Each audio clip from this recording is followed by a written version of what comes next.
Study Assam চেনেলটোত সকলোকে পুনৰ এবাৰ স্বাগতম জনাইছোঁ। আজি আমি আলোচনা কৰিবলগীয়া ক্লাছটোত থাকিব পৰিৱেশ সম্পৰ্কে বিষয়সমূহ উপস্থাপন কৰা হ'ব। এই পৰিৱেশৰ লগত জড়িত যিসমূহ গুৰুত্বপূৰ্ণ প্ৰশ্ন আমি অসমৰ বিভিন্ন এক্সামসমূহ দেখা পাওঁ, সেইসমূহ ওপৰত আমি কি কৰিম আজি ক্লাছটো আগবঢ়াম। তো প্ৰথমটো বিষয়বস্তু হৈছে যাদৱ পায়েং। যাদৱ পায়েং কোন আছিল? তেখেত কি কৰিছিলে? তেওঁ কি আছিল? তেওঁ আছিল যোৰহাটবাসী আছিল। তেওঁ কি হৈছিল? যোৰহাটৰ অঞ্চলৰ অন্তৰ্বৰ্তী অঞ্চল মাজুলী নামৰ ঠাইত কি হৈছিল? অৰণ্য এখন কি কৰিছিল? অৰণ্য এখন বা বনাঞ্চল উন্নীতকৰণ কৰিছিল। তেওঁ নিজে কি কৈছিল? 1360 একৰ মাটিত বিচ্ছিন্ন অঞ্চল লৈ পেলাই তেওঁ কি কৰিলে?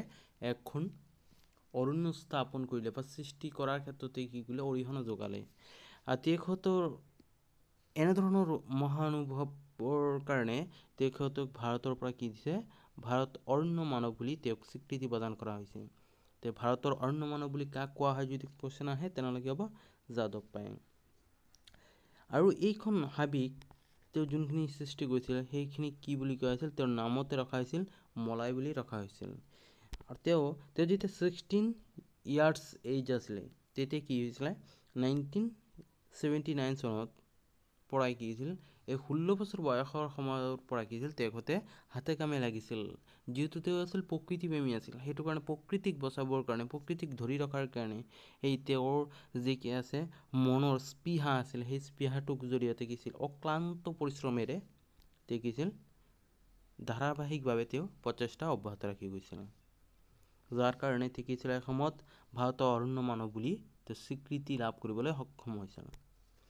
ইয়াৰ পিছৰটো কথা হৈছে বৰ্তমান এই অৰণ্যত কি কি জীৱ জন্তু পোৱা যায়? তেনেহ'লে কি হ'ব? ৰয়েল বেংগল বাঘ, হাতী, হৰিণা আৰু বনগাহৰি আৰু শগুন আদি বাসস্থান। তো বৰ্তমান আমি কি পালোঁ? ৰয়েল বেংগল বাঘ, হাতী, হৰিণা, বনগাহৰি আৰু শগুন আদি বাসস্থান তাত। 2015 চনত তেওঁ কি হৈছিল? আৰু এখন সন্মানিত কৰা হৈছিল। এইটো হৈছে পদ্মশ্ৰী বঁটাৰে সন্মানিত কৰা হৈছিল। কিমান চনত? 2015ত। ইয়াৰ পিছতো হৈছে চালিম আলি। এই চালিম আলিও আছিল কি? এজন প্ৰকৃতিপ্ৰেমী। এই প্ৰকৃতিপ্ৰেমীজনে কি কৰিছিলে? পক্ষী বিজ্ঞানী হিচাপে তেওঁ কি আছিল? তেওঁ পৰিচিত আছিল। আৰু তেওঁ কি আছিল? প্ৰকৃতিবিদ আছিল। তেওঁ প্ৰকৃতিক ভাল পোৱা এজন বা প্ৰকৃতিক স্নেহ মৰমেৰে তেওঁ কি আছিল? বচাই ৰখাৰ কাৰণে কি আছিল? তেওঁ প্ৰেৰণা আছিল। তেওঁ জনপ্ৰিয়ভাৱে কি আছিল? জনপ্ৰিয়ভাৱে কি আছিল? ভাৰতৰ পক্ষী মানৱ হিচাপেও তেওঁ কি আছিল? স্বীকৃতি পাইছিল। তেওঁক কি নামেৰে জনা যায়? ভাৰতৰ পক্ষী মানৱ নামেৰেও তেওঁক জনা যায়। তেওঁ প্ৰথমে সমগ্ৰ ভাৰতত এখন জৰীপ চলাইছিল। এই জৰীপটো কি আছিল? তেওঁ পদ্ধতিগতভাৱে কি আছিল? চৰাইৰ জৰীপ চলাইছিল। তেওঁ পদ্ধতিগতভাৱে কোনে কি কৰিছিল? ভাৰতত চৰাইৰ জৰীপ চলাইছিল। তেনেহ'লে কি হ'ব? এই নামখিনি হ'ব। কি হ'ব? চালিম আলি। তেখেতে কি কৰিছিল? ভৰতপুৰ পক্ষী অভয়াৰণ্য, যোনটো ভৰতপুৰ পক্ষী অভয়াৰণ্য আছে, সেইটোক কি হৈছিল? সেইটোক সৃষ্টি কৰাৰ ক্ষেত্ৰত, সেইটোক কলাদেউ ৰাষ্ট্ৰীয় উদ্যান হিচাপে সৃষ্টি কৰাৰ ক্ষেত্ৰত কি হৈছিল? ভূমিকা আগবঢ়াইছিল। ইয়াৰ পিছত 1976 চনত তেওঁ পদ্মবিভূষণ বঁটাৰে তেওঁ কি হৈছিল? ভূষিত হৈছিল বা তেওঁ বঁটা লাভ কৰিছিল। তেওঁ আত্মজীৱনীখনৰ নাম আছিল ফল অফ এ স্পেয়াৰ। এইখিনি কি আছিল? তেওঁৰ আত্মজীৱনীখনৰ নাম আছিল। ইয়াৰ পিছত সুন্দৰলাল বহুগুণা। আমি ছ'চিয়েল ষ্টাডিত পাইছোঁ সুন্দৰলাল বহুগুণা সম্পৰ্কে। তেওঁ আছিল চিপক আন্দোলনৰ সৈতে জড়িত আছিল। তেওঁ কি আছিল? চিপক আন্দোলন। এইখিনি মনত ৰাখিব। কি হ'ব? চিপক আন্দোলনৰ সৈতে তেওঁ জড়িত আছিল সুন্দৰলাল বহুগুণা। তেওঁ 1980 চনত আৰম্ভ হোৱা তেহেৰী বান্ধৰ বিৰোধী আন্দোলনৰ সৈতে তেওঁ কি আছিল? তেওঁৰ সম্পৰ্ক আছিল। কি হৈছে? যেতিয়া 1980 চন হ'ল, তেতিয়া কি হৈছিল? তেহেৰী বান্ধ আন্দোলনৰ সৈতে তেওঁ কি আছিল? তেওঁ জড়িত আছিল। 2009ত তেওঁ কি হৈছিল? পদ্মবিভূষণ বঁটাৰে সন্মানিত হৈছিল। কিমান চনত? 2009 চনত তেওঁ কি হৈছিল? পদ্মবিভূষণ বঁটাৰে সন্মানিত হৈছিল। এইখিনি ভিডিঅ' চোৱাৰ লগে লগে আপোনালোকে PDF যদি বিচাৰে, তেনেহ'লে আপোনালোকে টেলিগ্ৰাম চেনেলত জইন হৈ ল'ব আৰু তাত গৈ পেলাই এই ভিডিঅ'সমূহ পাব। ৰাজেন্দ্ৰ সিং তেওঁ কিছু ভাৰত জলমানৱ হিচাপে তেওঁক স্বীকৃতি প্ৰদান কৰা হৈছিল বা তেওঁক কিছু সন্মান আগবঢ়োৱা হৈছিল। তেওঁক কি বুলি কোৱা হৈছিল? ভাৰতৰ জলমানৱ বুলি জনা হৈছিল। 2001 চনত তেওঁ সম্প্ৰদায়ৰ নেতৃত্বৰ বাবে ৰমন মেগছেছে বঁটা লাভ কৰিছিল। ৰমন মেগছেছে বঁটা কোনে লাভ কৰিছিল? ৰাজেন্দ্ৰ সিং।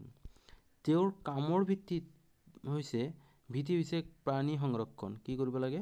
তেওঁৰ মূল যোনটো কাম আছিলে, তেওঁ যে কি আছিল অগ্ৰাধিকাৰ দিছিলে যোনটো বিষয়, সেইটো আছিল পানী সংৰক্ষণ আৰু পানী ব্যৱস্থাপনা। কেনেদৰে সেই পানীৰ ব্যৱস্থাপনা কৰিব পৰা যায়, কেনেদৰে ব্যৱস্থাপনা কৰিলে ভাল হ'ব, কেনেকৈ আমাৰ পানী যে পৰিমাণ আছে সেইটো ধৰি ৰাখিব, সঞ্চয় কৰিব, সেই ক্ষেত্ৰত কি হৈছিল অৰিহণা যোগাইছিলে। ইয়াৰ পিছতো পৰ্যায় হৈছে ছেবাং নফেল। তেওঁ আছিল ভাৰতৰ তুষাৰ মানৱ বুলি কোৱা হৈছে। আমি কেইবাটাও মানৱ পাইছোঁ, ভাৰতৰ কেইবাটাও মানৱ পাইছোঁ। ইয়াৰ পিছত কি হ'ব? ছেবাং নফেল আছিল কি ভাৰতত তুষাৰ মানৱ বুলি জনা যায়। তেওঁ লেহত কৃত্ৰিম হিমবাহ গঢ়ি তুলিছিল। হিমবাহ আমি সকলোৱে গম পাওঁ, যিয়ে কি কৰিছিলে ভূগৰ্ভস্থ পানী আৰু জলসিঞ্চন বৃদ্ধি কৰাৰ সহায়ত কৰিছিল।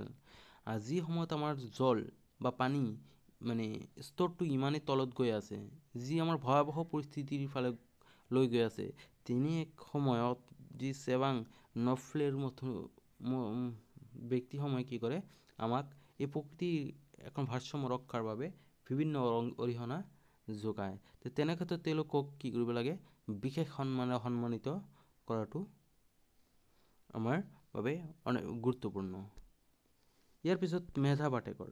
এই মেধা পাটেকৰ কি আছিল? নৰ্মদা বচাও আন্দোলনৰ সৈতে তেওঁ সম্পৰ্ক আছিল। কি আছিল? নৰ্মদা বচাও আন্দোলনৰ সৈতে তেওঁ কি আছিল? জড়িত আছিল।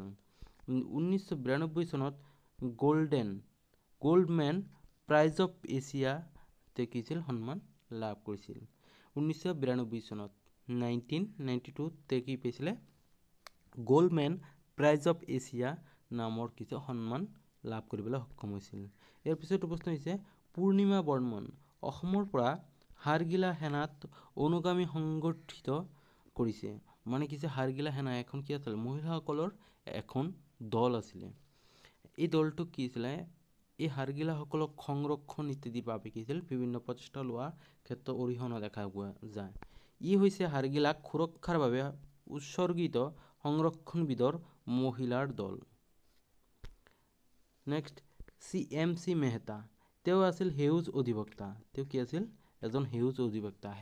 সেউজক আজিকালি কি আছে গ্ৰীণ হাউচ ইত্যাদিৰে আমাৰ পৃথিৱীখন ভাৰসাম্য একেবাৰে নাইকিয়া হোৱাৰ অৱস্থাৰ পাতনি মেলিছে, পাতনি নহয় সুযোগ দেখা দিছে।